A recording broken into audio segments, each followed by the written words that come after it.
Subscribe कीजिए the perfect classes channel को और बेल आइकन को दबाइए लेटेस्ट वीडियो सबसे पहले देखने के लिए। स्टूडेंट द परफेक्ट क्लासेस में आप सभी का स्वागत है। शिक्षा निदेशालय राष्ट्रीय राजधानी क्षेत्र दिल्ली की वर्कशीट नंबर 20 डिस्कस कर रहे हैं बच्चों। क्लास 8 की वर्कशीट है, विषय है विज्ञान, 9 दिसंबर 2020 की वर्कशीट है। टॉपिक है प्रकाश।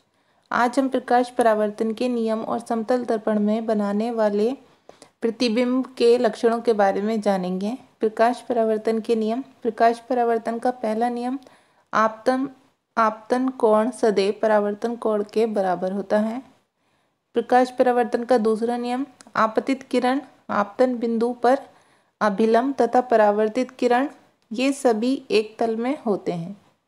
जैसे देखिए बच्चों, एक ही तल में होते हैं। समतल दर्पण में प्रतिबिंब, आओ इसे एक गतिविधि द्वारा समझें।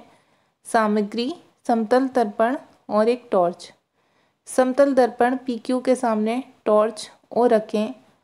दर्पण पर दो किरणें OA और OC आपतित हो रही हैं। ठीक है, यहाँ दिखाई हुई हैं OA और OC। अब दर्पण PQ की सतह पर बिंदु A और C पर अभिलंब खींचें।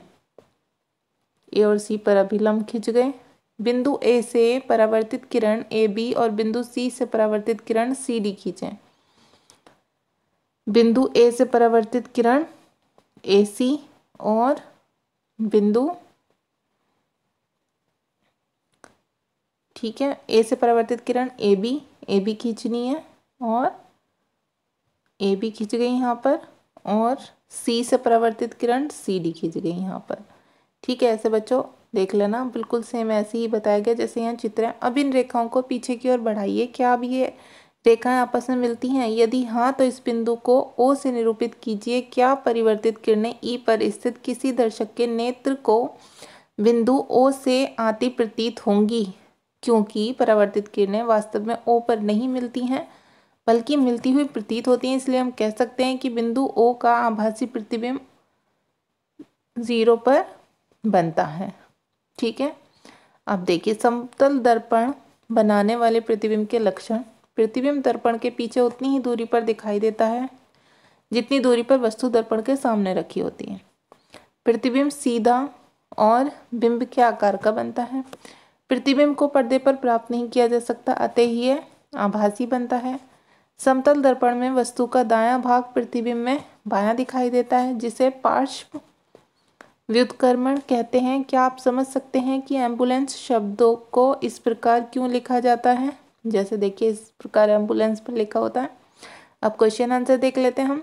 क्वेश्चन 1 है बच्चों, समतल दर्पण द्वारा बनने वाले प्रतिबिंब के कोई 4 लक्षण बताइए। तो आप यही लिखेंगे, यहाँ से लिखेंगे आप समतल दर्पण द्वारा बनने वाले प्रतिबिंब के लक्षण। हेडिंग डालकर आप लिखेंगे पहला, प्रतिबिंब दर्पण के पीछे उतनी ही दूरी पर दिखाई देता है जितनी दूरी पर वस्तु दर्पण के सामने रखी होती है। सेकंड पॉइंट लिखेंगे आप, प्रतिबिंब सीधा और बिंब के आकार का बनता है। थर्ड पॉइंट लिखेंगे, प्रतिबिंब को पर्दे पर प्राप्त नहीं किया जा सकता, अतः ये आभासी बनता है। और फोर्थ पॉइंट आप लिख देंगे, समतल दर्पण में वस्तु का दायां भाग प्रतिबिंब में बायां दिखाई देता है, जिसे पार्श्व व्युत्क्रमण कहते हैं। ठीक है, अब क्वेश्चन नंबर 2 है, पिंकी दर्पण में अपना प्रतिबिंब देख रही है। दर्पण को उसके प्रतिबिंब के बीच की दूरी 4 मीटर है। यदि वह 1 मीटर दर्पण की ओर चलती है तो प्रतिबिंब और पिंकी के बीच की दूरी क्या होगी? तो इसका आंसर होगा बच्चों 6 मीटर। ठीक है, 6 मीटर होगी। क्यों होगी? क्योंकि 4 मीटर है और वो 1 मीटर आगे चलती है तो प्रतिबिंब से उसकी दूरी 3 मीटर होगी, और यहाँ पर ही दर्पण में होगी तो 3 और 3 6, तो इसलिए हमारा आंसर होगा 6 मीटर। अब ये देखिए क्वेश्चन नंबर 3 है, अंग्रेजी वर्णमाला के वो अक्षर लिखिए जिनके प्रतिबिंब बिल्कुल उन्हीं की तरह बनते हैं। तो ये हमारा आंसर होगा ATOHIMUVWX। ये अक्षर हैं जो बिल्कुल उनके प्रतिबिंब ऐसे ही बनते हैं जैसे होते हैं। अच्छा, रिक्त स्थान की पूर्ति करिए। प्रतिबिंब जिसे पर्दे पर प्राप्त नहीं किया जा सकता है वह प्रतिबिंब कहलाता है कैसा? आभासी। इसमें आप भरेंगे आभासी।